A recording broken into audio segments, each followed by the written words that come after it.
Film शुरू होती है सोनिया नाम की एक औरत को दिखाते हुए, जिसे एक काफी बुरा सपना आता है और उसकी आंख खुल जाती है। सोनिया अपने हस्बैंड और बेटी वॉयलेट के साथ यहाँ रहती है। उनका घर शहर से काफी दूर जंगलों के बीचों बीच है, इसीलिए सोनिया को यहाँ पर अक्सर काफी डर लगता था, क्योंकि उसका हस्बैंड डॉक्टर है, वो अपने काम पर चला जाता है, वॉयलेट स्कूल चली जाया करती थी, जिसके बाद घर पर उसे अकेला ही रहना पड़ता और वो अकेलापन उसको अंदर ही अंदर खा रहा था। ऐसे ही रोज की तरह वो अपनी बेटी को स्कूल छोड़कर घर आ जाती है और वहाँ पर अकेली रहती है, जिस वजह से वो काफी डिस्टर्ब लगती है। फिर अब शाम को वॉयलेट और उसके डैड घर पर आते हैं और यहाँ पर हम नोटिस करते हैं कि उसके हस्बैंड के होते हुए भी सोनिया काफी दूरी महसूस कर रही थी, क्योंकि उसका हस्बैंड कभी उसे टाइम नहीं देता, मसरूफ रहता है, जिससे हम अंदाजा लगा लेते हैं कि दोनों के बीच रिश्ते सही नहीं चल रहे थे। अब इन सब से उसके दिमाग पर काफी गहरा असर पड़ रहा होता है। इसके बाद हम देखते हैं कि वॉयलेट टीवी पर स्नो वाइट को देख रही थी, जिसमें वो सीन चल रहा था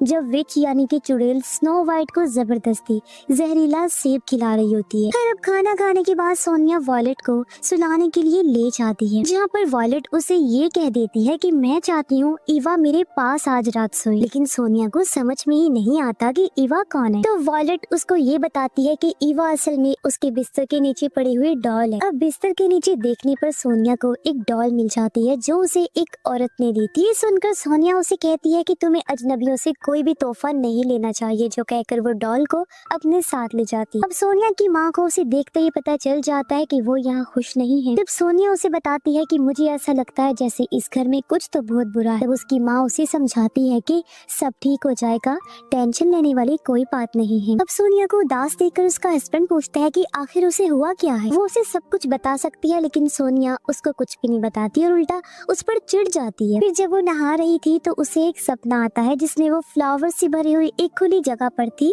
और इसी बीच रेडियो पर बच्चों के गायब होने की खबर भी चल रही होती है। अब अगले दिन वो अपनी बेटी को स्कूल से लेकर घर आ रही होती है और तब उसकी बेटी उसे पूछती है कि आखिर मरने के बाद क्या होता है मॉम। तो सोनिया ने फौरन पूछा कि वो ऐसा क्यों पूछ रही है। इस पर वॉयलेट बताती है कि उसकी क्लास में एक लड़की ये बात कह रही थी कि लोग पौधों की तरह मर जाते हैं, वो मिट्टी के नीचे दफना दिए जाते हैं और कभी लौट कर नहीं आते। सुनकर सोनिया उसे समझाती है कि वो ऐसी बातों पर ध्यान न दे और अजनबियों से बिल्कुल भी बात न करे। फिर अगले दिन वो फिर से घर पर अकेली होती है कि तभी कोई दरवाजे पर दस्तक देता है। बाहर जाने पर उसे एक बूढ़ी औरत दिखाई देती है, जो अपने साथ फल लाई थी, क्योंकि उसके पेड़ से कुछ ज्यादा ही फल गिर गए थे और वो खुद को सोनिया की पड़ोसन बताती है, लेकिन सोनिया उन फलों को लेने से मना कर देती है। तो वो औरत उसे गालियां देने लगी कि इन फ्रूट से तेरे बच्चे अच्छे रहेंगे, सेहतमंद हो जाएंगे, लंबी जिंदगी जिएंगे, लेकिन तू नहीं चाहती कि वो लंबी जिंदगी जिए, तू उनको मारना चाहती है। और अब अचानक से ही उस औरत के हाव भाव पूरी तरह बदल जाते हैं, वो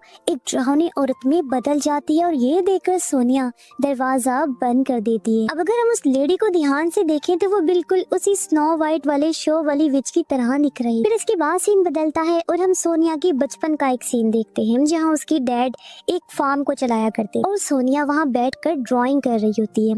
उसकी ड्राइंग के अंदर एक किलर उसके साथ था और ये देखकर उसके डैड उस पर गुस्सा करते हैं। अब जरूर उसने बचपन में कुछ ऐसा देखा था जिसकी वजह से वो उसे ड्रॉ कर रही। यहाँ हम देखते हैं कि उसके डैड अच्छे डैड नहीं थे, बल्कि उसे काफी मारा पीटा करते थे, बहुत जुल्म करते थे, यानी वो काफी जालिम इंसान थे। हमेशा सोनिया को फार्म पर काम करने के लिए मजबूर करती रहती। फिर सीन वापस प्रेजेंट यानी मौजूदा वक्त में आता है, जहाँ सोनिया अपनी माँ से मिलती है। उसकी माँ उसे माफी मांगती है, क्योंकि ये जानते हुए भी कि उसके डैड एक जालिम इंसान है, उसकी माँ ने उनको नहीं छोड़ा, जिस वजह से उन दोनों ने ही अपना बचपन और अपनी जवानी काफी ज्यादा मुश्किलों और तकलीफों के साथ गुजारी। इसके बाद सोनिया को फिर से वही सपना आता है, जिसके अंदर वो अपनी बेटी वॉयलेट के साथ उन्हीं फूलों से भरी हुई जगह पर थी, जहाँ वो साथ में पतंग उड़ा रही होती है। अब फिर से सीन चेंज होता है, जहाँ पर सोनिया अपनी बेटी को कैफे लेकर जाती है कि तभी वो बच्चों के गायब होने वाली न्यूज देख लेती है और उसके बाद से वो अपने आसपास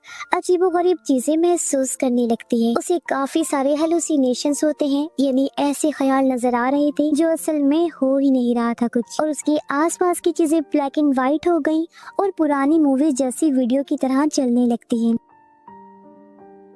अब इसी बीच वॉयलेट भी गायब हो जाती है और वो उसे ढूंढने बाहर निकलती है, जहाँ उसे एक आइसक्रीम वैन दिखाई दी और एक आदमी बच्चों को कटी हुई उंगलियां खिला रहा था और वहीं पर वॉयलेट भी थी। लेकिन ये सब उसका वहम होता है। पर अब रात में वो घर पर होते हैं, जहाँ पर वॉयलेट टीवी देख रही। तब सोनिया उसे पास बुलाती है और कहने लगी कि चाहे कुछ भी हो जाए, मैं तुम्हें कुछ भी नहीं होने दूंगी। अब अगले सीन में सोनिया का हस्बैंड उसे और वॉयलेट को फिशिंग करवाने के लिए बाहर लेकर जाता है। लेकिन हम ये नोटिस कर पाते हैं कि वॉयलेट अपने बाप के ज्यादा करीब नहीं थी, वो अपनी माँ के साथ ही पेंटिंग बनाती है। इसके बाद दोनों घर वापिस आ जाते हैं, जहाँ पर वॉयलेट अपनी माँ को अपनी ग्राफ्टिंग भी दिखाती है, जो थोड़ी सी अजीब सी थी, डरावनी सी थी। साथ ही उसके पास एक विच की डॉल भी होती है और ये वही विच है जो फल देने आई थी। ये सुनकर सोनिया समझ जाती है कि ये उसी दिन वाली लेडी के बारे में बात कर रही है। अब अगले दिन सोनिया अपनी बेटी को स्कूल छोड़ने जा रही होती है। तभी वो रोड किनारे एक पेंटर को नोटिस करती है, जो अक्सर वहीं बैठकर पेंटिंग करता था। पेंटर उसे अपने पास बुलाता है और जोर जबरदस्ती अपनी पेंटिंग देखने की जिद करता है। सोनिया जब उसकी पेंटिंग देखती है तो उसमें वही बच्चे बने होते हैं जो गायब हुए थे। ये देख वो काफी डर जाती है और तभी वो पेंटर एक भूत में बदल जाता है, जिससे डरते हुए सोनिया फौरन वॉयलेट को लेकर वहाँ से भागने लगती है। लेकिन अगले ही पल सब नॉर्मल हो जाता है। ऐसा लगता है जैसे सोनिया का अकेलापन उसे बिल्कुल पागल बनाता जा रहा है, यानी उसकी दिमागी हालत बिल्कुल सही नहीं थी। अब जब वो घर पर थी तो उसका हस्बैंड उसके पास आता है। वो सोनिया को देखकर समझ जाता है कि वो फिर से ठीक नहीं है और उसे पूछता है कि आखिर उसे मसला क्या है और वो ऐसा क्या करे कि सोनिया उससे प्यार करने लगी। लेकिन सोनिया ये कहती है कि वो उसे बहुत प्यार करती है और उसके गले लग जाती है। तभी सोनिया को उसका फ्लैशबैक याद आता है, यानी माजी का गुजरा हुआ वक्त, जहाँ पर उसके डैड उससे फार्म पर काम करवाते थे, खाना भी नहीं दिया करते थे और फिर एक दिन उसके डैड एक बकरी को चाकू से मार देते हैं ताकि उसकी कुर्बानी दे सके। अब ये सब सोनिया देख रही थी और वहाँ से डर कर भागने लगती है। लेकिन तभी उसके डैड उसे पकड़ लेते हैं और सीन दोबारा से प्रेजेंट में आ जाता है, जहाँ फिर से पहले जैसा माहौल शुरू हो गया था। वही उसके हस्बैंड का काम पर जाना, वॉयलेट का स्कूल जाना और सोनिया का घर में अकेला रहना। फिर तभी दरवाजे पर एक प्लम्बर आता है जो घर की फिटिंग्स को चेक करने आया था। सोनिया उसे अंदर आने देती है। जब वो किचन का सिंक चेक कर रहा था तभी उसे अंदर से एक कैमरा मिलता है और ये कैमरा वॉयलेट का था, जो सोनिया ने उसे उसकी 10वीं बर्थडे पर गिफ्ट दिया था।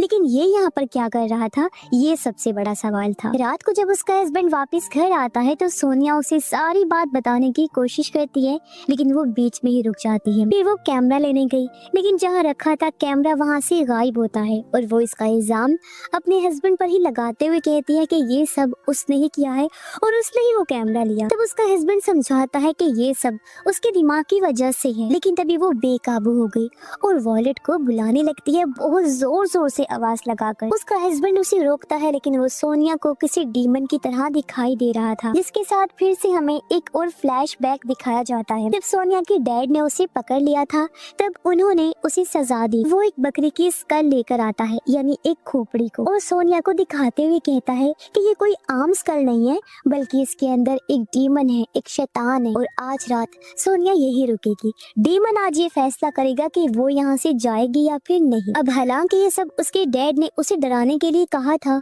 असल में ऐसा कुछ भी नहीं था। लेकिन जाहिर है ना कि बच्चों के मन में एक डर, एक सदमा सा बैठ जाता है जो बड़े होने के बाद भी साथ रहता है। और सोनिया के बड़े होने पर यानी प्रेजेंट में भी यही हो रहा था। सोनिया को वही डीमन दिख रहा था। अब पास्ट में उसकी डैड स्कल को वहीं लटका कर उसे अकेला छोड़कर वहाँ से चले जाते। अब यहाँ पर सोनिया को काफी डर लग रहा था और वही डीमन सच में उसके पीछे भी आ जाता है, जो जाहिर है उसके दिमाग का खेल था, उसका डर था। फिर इसके बाद सीन प्रेजेंट में वापस आता है मौजूदा वक्त में, जहाँ सोनिया अपनी बेटी वॉयलेट को ढूंढ रही थी। वो उसको जोर जोर से आवाज लगाती है, लेकिन वॉयलेट वहाँ नहीं आती। और तब हैरान कौन तौर पर उसका हस्बैंड कहता है कि वॉयलेट को भूल जाओ क्योंकि वो मर चुकी है। हाँ, वो कभी वापस नहीं आएगी। मतलब जो कुछ हम शुरुआत से देखते आ रहे थे वो सिर्फ सोनिया के दिमाग की वजह से हो रहा था।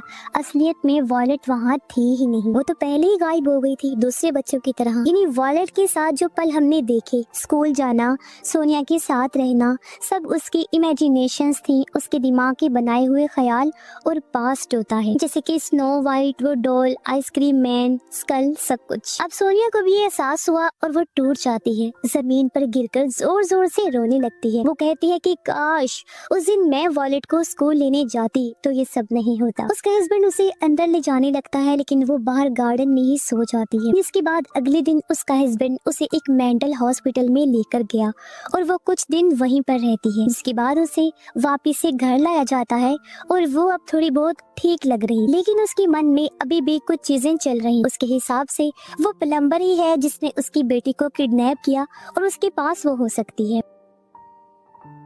फिर यहाँ पर सोनिया और उसका हस्बैंड अब थोड़ा सा अच्छे से रह रहे। उसका हस्बैंड कहता है कि तुम परेशान ना हो, वॉलेट को लेकर हम दूसरा बच्चा पैदा कर लेंगे। लेकिन सोनिया ये बोलती है कि वॉलेट को कभी भी बहन भाई चाहिए ही नहीं, उसे बस अच्छे माँ बाप की जरूरत थी। लेकिन रहा सवाल माँ का, तो मैं तो कभी अच्छी माँ बन ही नहीं पाई। अब उसका हस्बैंड जब घर वापस जा रहा था तो वो सोनिया को कहता है कि वो थोड़ा बाहर वॉक पर जा रहा है और रात तक लौट आएगा। वो जैसे ही निकला एक शॉवल बेलचा लेकर जंगल की तरफ चला जाता है। जंगल में वो एक जगह पर रुककर खोदने लगा और उसके अंदर होता है एक गोट स्कल और वॉलेट की लाश। जी हाँ, ये वॉलेट की कब्र थी जहाँ वो फूल चढ़ाने आया था। अब यहाँ ये हैरान कुन जानकारी पता चलती है कि वॉलेट कभी गायब हुई ही नहीं, बल्कि उसे तो घर में ही मार दिया गया था। अब ऐसा किसने किया था, उसकी माँ ने या बाप ने? इसका जवाब तो हमें आगे चलकर ही पता लगेगा। अब पास्ट के एक सीन में हम देखते हैं कि जब वो लोग फिशिंग करने गए थे तो वॉलेट को एक गोस्ट स्कल मिला था। उसने ये रख लिया था क्योंकि उसे हमेशा ऐसी चीजों में दिलचस्पी रही। अब उसके डैड इस स्कल को फेंकने के लिए कहते हैं, लेकिन वो उसको घर ले आती है और वो अक्सर उसके साथ ही वीडियोस बनाया करती, उसी कैमरा के अंदर जो उसकी माँ ने उसे 10वीं बर्थडे पर गिफ्ट दिया था। अब एक दिन उसके डैड उसे ये सब करने से मना करते हैं लेकिन वो नहीं मानती और तब उसके डैड उसे गलती से जान से मार देते हैं। लेकिन क्या सच में ऐसा हुआ होगा या फिर कहानी कुछ और ही थी? फिर वॉलेट के मरने के बाद उसकी डैड ने सोनिया से ये सब छुपा कर रखा और वॉलेट को दफन कर दिया और सबको यही कहा कि वो गायब हो गई है। इसे सोनिया को भी यही लगता है कि वो गायब है। फिर यहाँ ये सब कुछ याद करके वो बहुत रो रहा होता है और हैरत वो यहाँ पर खुद को ही शूट करके अपनी जान ले लेता है। फिर सोनिया अपने हस्बैंड को ढूंढने निकलती है जहाँ उसे घर के बाहर वो कैमरा मिलता है और वो उसे अपने पास रख लेती है। अब हमें पता चला कि जो प्लम्बर आया था वो दरअसल सोनिया का हस्बैंड था जो अपना भेस बदल कर आया था ताकि कैमरा ले सके, क्योंकि इस कैमरा के अंदर कोई ऐसा राज दफन हो रखा था जिसको शायद से सोनिया बर्दाश्त नहीं कर पाती। अब कुछ देर के बाद उसे अपने हस्बैंड के साथ उसकी बेटी की कब्र भी मिल जाती है जिसको देखकर वो बहुत रोती है। उसे समझ भी नहीं आ रहा था कि वो आखिर क्या करे और तब पुलिस टीम वहाँ पर आती है और सोनिया भी वहीं पर बैठी रहती है। वो अपनी बेटी की कैमरा को चेक करती है और तब यहाँ सबसे बड़ा राज खुलता है जिससे आप भी हैरान हो जाएंगे। अब हम वॉलेट की एक वीडियो देखते हैं जिसके अंदर वो उसी स्कल के साथ वीडियो बना रही, लेकिन सोनिया उसे ऐसा करने से मना कर रही थी। वो स्कल को छीनने लगती है लेकिन इसी बीच जो स्कल का हॉर्न होता है यानी जो उसका सींग था वो गलती से वॉलेट का गला काट देता है और वॉलेट की मौके पर ही मौत हो जाती है। और जब ये बात सोनिया के हस्बैंड को पता चली तो वो अपनी बीवी को बचाने के लिए अपनी बेटी को जंगल में ले जाकर दफन कर देता है और अपनी बीवी के सामने ये कहानी बनाता है कि उसको कोई ले गया है, यानी कि उसे किडनैप कर लिया गया। और सोनिया के दिमाग की वजह से भी उसे यही लगता रहता है कि उसकी बेटी गायब हुई। तो सोनिया ने इस चीज से बाहर आने के लिए अपने जुर्म को भुलाते हुए अपने दिमाग में वॉलेट की इमेजिनेशंस बनाना शुरू कर और वो उसके साथ झूठी मनगढ़ंत जिंदगी जी रही। यही वजह है कि सोनिया को अजीबोगरीब हेलुसिनेशंस होते रहते थे और अब जाकर सोनिया को एहसास हो जाता है कि उसने क्या किया, इतना बड़ा जुर्म उसके हाथों हो गया। इस बार उसे फूलों से भरी हुई जगह पर एक बाथटब दिखाई देता है जिसके अंदर उसकी बेटी की लाश थी। सोनिया को भी ये एहसास होता है कि उसका हस्बैंड कितना अच्छा, उसने सोनिया का जुर्म अपने ऊपर ले लिया था ताकि सोनिया को कभी कोई तकलीफ ना पहुंचे और ना ही उसे कभी कुछ पता चले। साथ ही यहाँ सोनिया के साथ उसके बचपन के बुरे पास्ट का भी दुख और सदमा था। यही वजह है कि उसे अपने डैड के ख्याल भी आते रहते थे जो उस पर बहुत जुल्म करते और ये सब चीजें मिलकर उसे पागल बना रही थी। इन्हीं वजूहात की वजह से उसका दिमागी तवाज़ुन खराब हो रहा था और प्रेजेंट में सोनिया का दुख और बढ़ गया था क्योंकि एक तो बेटी उसके हाथों से मरी थी जो चीज उसे याद आ गई थी और दूसरा उसने अपने हस्बैंड को भी खो दिया था जो उससे इतना प्यार करता। बेचारी ने बचपन से लेकर बड़े होने तक दुख देखे और अब अपनी फैमिली को खोने के बाद वो पूरी तरह से टूट जाती है और इसी दुख भरी एंडिंग के साथ ही इस फिल्म की कहानी भी यहीं पर खत्म हो जाती है।